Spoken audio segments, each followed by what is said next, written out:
নবীর মসজিদ, আরবিতে বলা হয় মসজিদে নববী। বর্তমান সৌদি আরবের মদিনায় অবস্থিত রাসূল সাল্লাল্লাহু আলাইহি ওয়াসাল্লামের নিজ হাতে তৈরি এই মসজিদের সাথে সারা বিশ্বের মুসলমানের শ্রদ্ধা ও আবেগ মিশে আছে। রাসূল সাল্লাল্লাহু আলাইহি ওয়াসাল্লামের পবিত্র রওজা সংযুক্ত এই মসজিদ থেকেই খোলাফায়ে রাশিদিন অর্ধেক পৃথিবী শাসন করেছেন। আজকে আমরা মসজিদে নববী সম্পর্কেই জানব।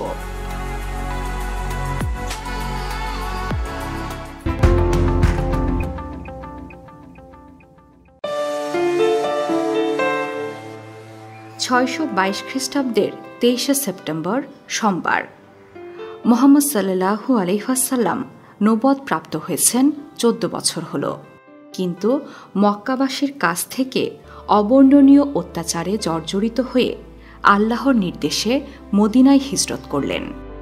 8 দিনব্যাপী কষ্টমুখর পথ পেরিয়ে তৎকালীন ইয়াসরিব শহরের উপকণ্ঠে কোবা নামক স্থানে পৌঁছালেন নবীজি।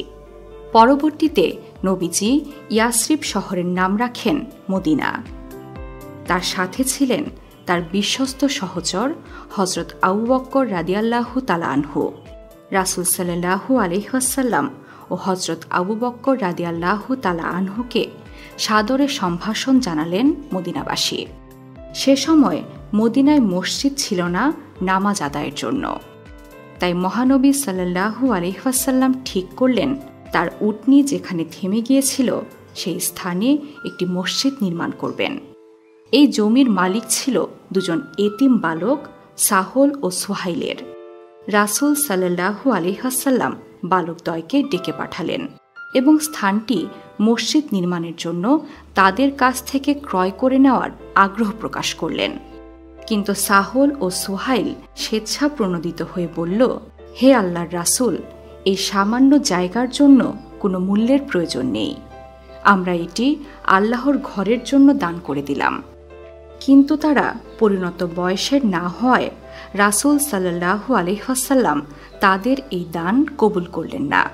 বললেন, না, তা হয় না, তোমরা অপ্রাপ্ত বয়স্ক এতিম, বিনামূল্যে তোমাদের এই জমি নেওয়া যায় না। পরিশেষে জমির দাম নির্ধারণ হল। রাসূল সাল্লাল্লাহু আলাইহি ওয়াসাল্লামের নির্দেশে হযরত আবু বকর রাদিয়াল্লাহু তাআলা আনহু জমির নির্ধারিত মূল্য 10 দিরহাম এতিম বালকদের পরিশোধ করে দেন। অতঃপর মসজিদ নির্মাণের কাজ শুরু হল। প্রথমে মসজিদের চারপাশে 3 হাত মাটি খনন করে পাথর ও চুন দিয়ে ভিত্তি গাঁথা হয়। সর্বপ্রথম প্রিয় নবী সাল্লাল্লাহু আলাইহি ওয়াসাল্লাম সেখানে পাথর দ্বারা ভিত্তি স্থাপন করেন, আর এই মসজিদের নাম দেন মদিনা মসজিদ, যা মসজিদে নববী বা মদিনায়ে মুনাওয়ারা হিসেবে পরিচিত। প্রথম নির্মিত পবিত্র মদিনা মসজিদের প্রাথমিক আয়তন ছিল 100 হাত বা 56 গজ। প্রথম পর্যায়ে এটি রৌদ্রে শুকানো ইট দিয়ে নির্মাণ শুরু হয়। আল খাবখাবা উপত্যকা থেকে আনা কাদা সিমেন্ট হিসেবে ব্যবহার করা হয়। তখন মদিনা মসজিদের দেয়াল ছিল 7 হাত উঁচু। এর ছাদকে শক্তিশালী ও মজবুত রাখার জন্য 36টি খেজুর গাছকে স্তম্ভ হিসেবে ব্যবহার করা হয়েছিল। মসজিদের ছাদ নির্মিত হয়েছিল খেজুর পাতা দিয়ে। দীর্ঘ 7 মাস ধরে এর নির্মাণ কাজ সম্পূর্ণ করা হয়। নির্মাণ কাজ শেষ হলে এটি কেবল নামাজ পড়ার কাজে সীমাবদ্ধ রইল না, বরং পরিণত হল কোরআনভিত্তিক সমাজ ব্যবস্থার প্রাণকেন্দ্রে। এটিই ছিল নবগঠিত ইসলামী রাষ্ট্রের প্রধান পার্লামেন্ট বা বিচারালয়। পরিণত হল ইসলামী শিক্ষা কেন্দ্রে, যেখান থেকে শিক্ষা গ্রহণ করে সাহাবীগণ পৃথিবীর বিভিন্ন প্রান্তে ইসলাম ছড়িয়ে দেন। রাসূল সাল্লাল্লাহু আলাইহি ওয়াসাল্লামের যুগ থেকে শুরু করে ধারাবাহিকভাবে এই মসজিদের সংস্কার ও সম্প্রসারণ করা হয়েছে। বিভিন্ন সময় বিভিন্ন ইসলামের শাসক এর স্থান পরিবর্তন ও সংস্কার করেছেন এর সৌন্দর্য বৃদ্ধিও। উসমানী শাসকরা যখন আরব উপদ্বীপে বিদ্যুৎ সরবরাহ শুরু করেন, তখন তারা প্রথম মসজিদে নববীতে বিদ্যুৎ সংযোগ দেন। তারা তাদের রাজকীয় প্রাসাদে বিদ্যুৎ সরবরাহ করার পূর্বে মসজিদে নববীতে বিদ্যুৎ সরবরাহ করেছিলেন। 1994 সালে বাদশাহ ফাহাদ বিন আব্দুল আজিজ মসজিদের অনেক উন্নয়ন সাধন করেন। আগের মসজিদের আয়তনের তুলনায় এর আয়তন বৃদ্ধি করা হয় 9 গুণ।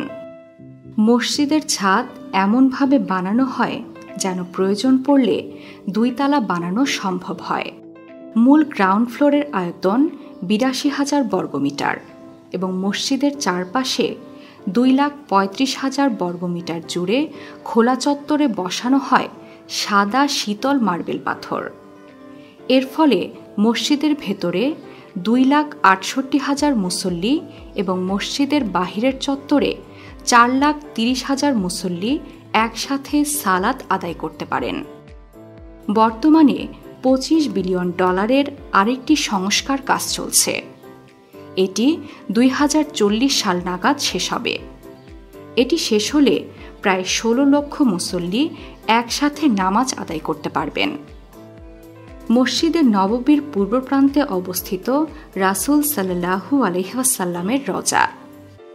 অনেকে মনে করেন রাসূল সাল্লাল্লাহু আলাইহি ওয়াসাল্লামের রওজা মসজিদের মধ্যেই হয়েছিল। প্রকৃতপক্ষে আয়েশা রাদিয়াল্লাহু তাআলা আনহার গৃহে তাকে কবরস্থ করা হয়েছিল। পরবর্তীতে মসজিদ প্রশস্ত করতে গিয়ে তার রওজা মসজিদের অন্তর্ভুক্ত করা হয়েছে। একই স্থানে পশ্চিম পূর্ব হয়ে শায়িত আছেন হযরত আবু বকর রাদিয়াল্লাহু তাআলা আনহু এবং হযরত ওমর রাদিয়াল্লাহু তাআলা আনহু। চতুষ্কোণ বিশিষ্ট ঘরে অবস্থিত এই 3 জনের কবরকে ঘিরে একটি 5 কোণা উঁচু দেয়াল নির্মাণ করে দেন ওমর ইবনে আব্দুল আজিজ। রাসূল সাল্লাল্লাহু আলাইহি ওয়াসাল্লামের রওজা ও মিম্বরের মধ্যবর্তী স্থানকে বলা হয় রিয়াজুল জান্নাত। এই স্থানটি অত্যন্ত মর্যাদাপূর্ণ। রাসূল সাল্লাল্লাহু আলাইহি ওয়াসাল্লাম বলেছেন, আমার ঘর থেকে মিম্বর পর্যন্ত স্থানটুকু জান্নাতের বাগান সমূহের মধ্যে একটি বাগান এবং আমার মিম্বর কিয়ামতের দিন হাউজে কাউসারের উপর স্থাপন করা হবে। ইতিহাসবিদরা মনে করেন মসজিদে নববীতেই সর্বপ্রথম মিম্বর স্থাপন করা হয়েছিল। মহানবী সাল্লাল্লাহু আলাইহি ওয়াসাল্লাম একটি খেজুর গাছের খুঁটিতে সর্বপ্রথম খুতবা দিতেন। 8ম হিজরিতে তার জন্য ঝাউ গাছের কাণ্ড দিয়ে 1 মিটার উচ্চতার একটি মিম্বর তৈরি করা হয়। মিম্বরটি ছিল 3 সিঁড়ি বিশিষ্ট, যার 3য় ধাপে রাসূল সাল্লাল্লাহু আলাইহি ওয়াসাল্লাম বসতেন এবং হযরত আবু বকর রাদিয়াল্লাহু তাআলা আনহু খলিফা হবার পর রাসূল সাল্লাল্লাহু আলাইহি ওয়াসাল্লামের সম্মানার্থে 2য় ধাপে বসতেন। 1590 খ্রিস্টাব্দে তুর্কি সুলতান 3য় মুরাদ মরমর পাথর দিয়ে বানানো সুসজ্জিত কারুকার্যময় একটি মিম্বর বানিয়ে দেন। স্বর্ণের প্রলেপ দেওয়া এই মিম্বরে 12টি সিঁড়ি রয়েছে। বর্তমানে মসজিদে নববীতে এই মিম্বরটি রয়েছে। রাসূল সাল্লাল্লাহু আলাইহি ওয়াসাল্লামের সময় মসজিদে নববীতে কোনো মিনার ছিল না। সর্বপ্রথম 91 হিজরিতে ওমর ইবনে আব্দুল আজিজ মসজিদের 4 কোণে 4টি মিনার নির্মাণ করেন।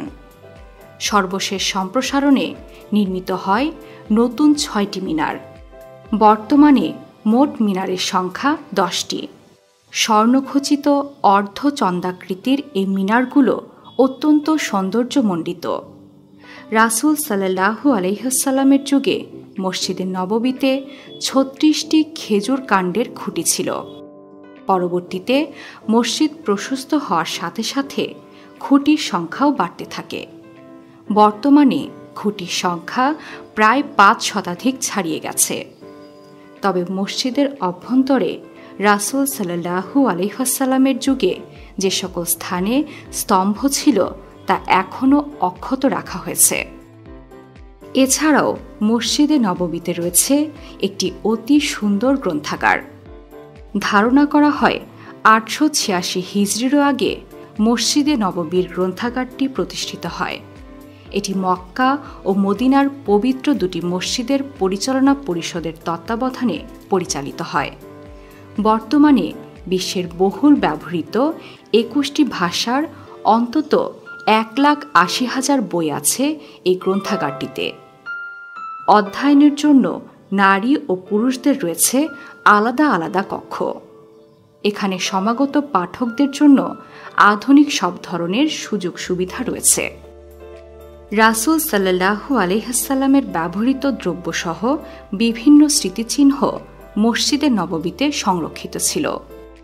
প্রথম বিশ্বযুদ্ধের সময় ব্রিটেন ফ্রান্সের নেতৃত্বাধীন মিত্রশক্তির সমর্থন পাওয়া আরব বিদ্রোহীদের হাতে মদিনা অবরোধের মুখে পড়লে মদিনার উসমানী গভর্নর রাসূল সাল্লাল্লাহু আলাইহি ওয়াসাল্লামের সংরক্ষিত স্মৃতিচিহ্নসমূহ তৎকালীন উসমানী সালতানাতের রাজধানী ইস্তাম্বুলে পাঠিয়ে দেন। বর্তমানে রাসূল সাল্লাল্লাহু আলাইহি ওয়াসাল্লামের স্মৃতিচিহ্নসমূহ তুরস্কের ইস্তাম্বুলের তোপকাপি প্রাসাদ জাদুঘরে সংরক্ষিত আছে। মসজিদে নববী বিশ্বের দ্বিতীয় বৃহত্তম মসজিদ এবং ইসলামের অন্যতম পবিত্র স্থান। মহানবী হযরত মুহাম্মদ সাল্লাল্লাহু আলাইহি ওয়াসাল্লামের স্মৃতিবিজড়িত এই মসজিদে নামাজ পড়া সকল মুসলিমের স্বপ্ন।